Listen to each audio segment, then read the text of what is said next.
एक बार की बात है, एक छोटे से गांव में एक युवा जिसका नाम अरुण था, वह अपने जीवन से पूरी तरह निराश था।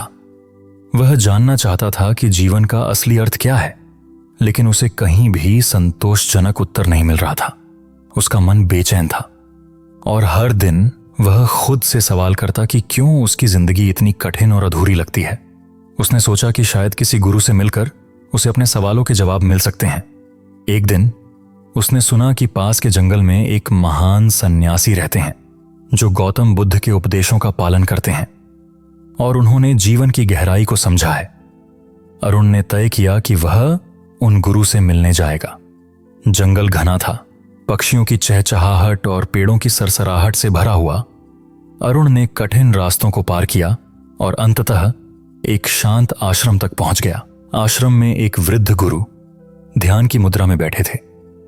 उनका चेहरा शांत और तेजस्वी था, जैसे उन्होंने जीवन के सभी रहस्यों को जान लिया हो। अरुण ने झुककर प्रणाम किया और कहा, गुरुजी, मैं अपने जीवन में शांति और उद्देश्य की तलाश कर रहा हूं, कृपया मुझे मार्गदर्शन दें। गुरु ने अपनी आंखें खोलीं और मुस्कुराते हुए कहा, तुम्हारे प्रश्न का उत्तर तुम्हारे भीतर ही है, लेकिन मैं तुम्हें इसे समझने में मदद कर सकता हूं। गुरु ने अरुण को एक कहानी सुनाई। उन्होंने कहा, एक समय की बात है, एक व्यक्ति ने मुझसे पूछा कि जीवन का उद्देश्य क्या है। मैंने उससे कहा, जैसे जल अपने स्वभाव से बहता है और शांति की ओर जाता है, वैसे ही मनुष्य का स्वभाव भी शांति और संतोष की ओर बढ़ना है, लेकिन यह तभी संभव है जब वह अपने विचारों को नियंत्रित कर सके। गौतम बुद्ध ने कहा था, मन ही सब कुछ है, जैसा तुम सोचते हो वैसा ही तुम बन जाते हो। अरुण ने पूछा, गुरुजी, लेकिन मेरे मन में तो हमेशा अशांति और चिंता रहती है, मैं इसे कैसे नियंत्रित कर सकता हूं? गुरु ने मुस्कुराते हुए कहा, पहला कदम है ध्यान।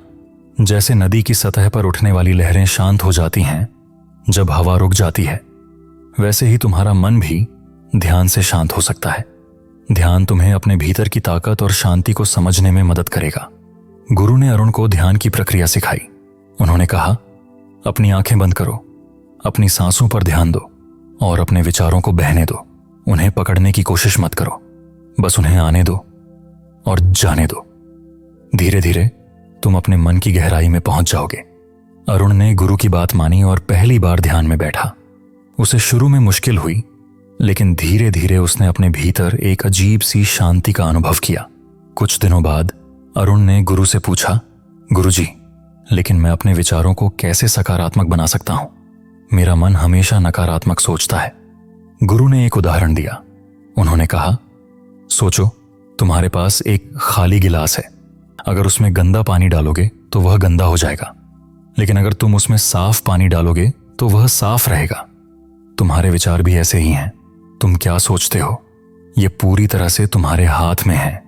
गौतम बुद्ध ने कहा था, हम जो हैं वह हमने अपने विचारों से बनाया है, इसलिए सही सोचो और सही बनो। अरुण ने गुरु के उपदेशों को ध्यान से सुना और अपने जीवन में उनका अभ्यास करना शुरू किया। उसने अपने विचारों को सकारात्मक दिशा में मोड़ने की कोशिश की। जब भी कोई नकारात्मक विचार आता, वह उसे शांति और विश्वास के साथ बदल देता। कुछ महीनों के बाद अरुण ने महसूस किया कि उसका जीवन बदल गया है। वह अब अधिक शांत और खुश महसूस करता था। उसने गुरु से कहा, गुरुजी, आपके उपदेशों और गौतम बुद्ध की शिक्षाओं ने मेरा जीवन बदल दिया। अब मैं समझ गया हूं कि जीवन की सच्ची शांति और सुख हमारे विचारों और अनुभवों में छिपे हुए हैं। गुरु ने मुस्कुराते हुए कहा, यही जीवन की सच्चाई है। शांति और सुख बाहर नहीं, तुम्हारे भीतर है। इसे अनुभव करो और दूसरों के साथ बांटो। यही गौतम बुद्ध का संदेश है। अरुण ने प्रणाम किया और इस सीख को अपने जीवन का आधार बना लिया। हमारी इस वीडियो का सफर यहीं खत्म होता है। आशा करते हैं आपने इस कहानी से जरूर कुछ सीखा होगा, लेकिन जाने से पहले हमारा आपसे एक सवाल है, इस कहानी में किस चीज ने आपको सबसे अधिक प्रभावित किया है? कमेंट में लिखकर अवश्य बताएं, ताकि हम सब एक दूसरे के विचारों को जान सकें। और हमारे YouTube चैनल इनर साइलेंस को लाइक और सब्सक्राइब करें, और साथ ही Facebook पर फॉलो जरूर करें, क्योंकि हम इसी तरह की वीडियोस आपके लिए रेगुलर लाते रहेंगे। अगली वीडियो में फिर मिलेंगे। तब तक के लिए यूं ही खुश और मुस्कुराते रहिए।